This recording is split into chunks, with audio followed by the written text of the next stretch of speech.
Buster Brown with Bixby Bicycles. Today we're going to talk about different styles of road bikes and incorporate a gravel bike into it. This is one of the areas that I love. I've been doing road cycling for a very long time, and this is an area that I kind of know like the back of my hand.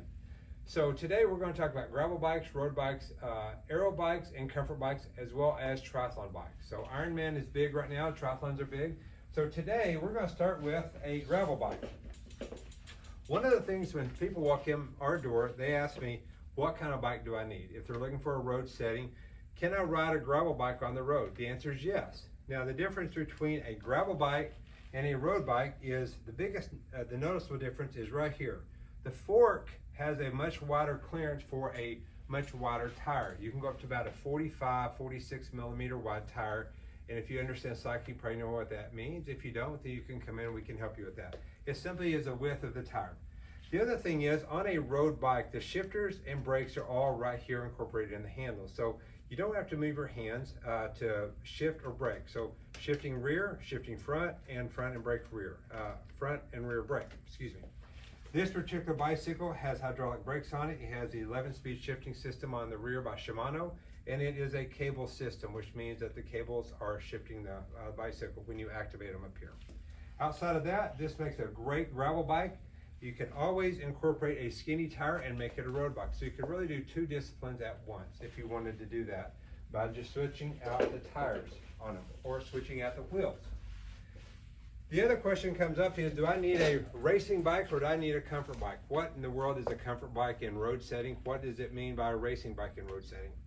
That's a big question that comes up because my friend says, I have a racing bike and I need a racing bike. Well, maybe, maybe not. The biggest difference in a comfort bike on a road setting is just simply how the frame is designed. You have a little bit taller head tube right here. Now this is a small bike, but you have a little bit taller head tube right here than you normally would on a racing bike. So it brings the front end up some. Now on a road bike, if you notice compared to the gravel bike, you have a less clearance right here, so you can only run a certain size of tire. Up to about a 30 millimeter is about all you can run. The shifters and brakes, as you notice, are right here. So it incorporates a lot of the gravel setting as far as how it works, or the gravel bike incorporates a lot of the road setting, how it works.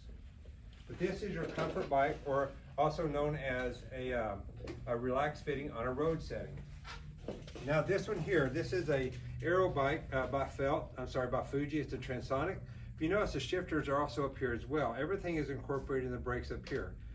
Still has a skinny tire on it. The clearance is even lower because this is an aero frame. Now on this particular bicycle here, the head tube is going to be smaller. The geometry is going to be a little bit more aggressive because this is your racing type frame. You could race it, ride it, whatever you want to do on it, but it is going to be a little bit more uncomfortable than the one previous. Now the last one, and certainly not least, is the old time trial bike or the triathlon bike. If you're into tries and the Ironmans, doing sprints, working with Tulsa area triathletes, anything like that, this bike here is going to be for a purpose going down the road fast. If you notice, the handlebars are even different. Now, in this particular bicycle, the brake levers are right here. The shifters are right here and right here. This is a Shimano electric shifting system. You have your aero bars on it, so you can get down low and you can stay really fast. Now, this is not designed to be in group settings, to be right here. So if you ride this type of bike, do not ride here in a group setting. Ride right here. But your brakes are down here. Your brakes are not up here. The main difference in this bike, again, is aerodynamic. The frame is designed a little bit differently. The wheels are still skinny as the other two, but it's very, very fast running down the road. Much faster than these other two because it's more aero. Outside of that, this is a wonderful bike for a triathlon or a Ironman setting if you're into that sort of thing. So come and see us at Bixby Bicycles, and I appreciate you being here. Thank you.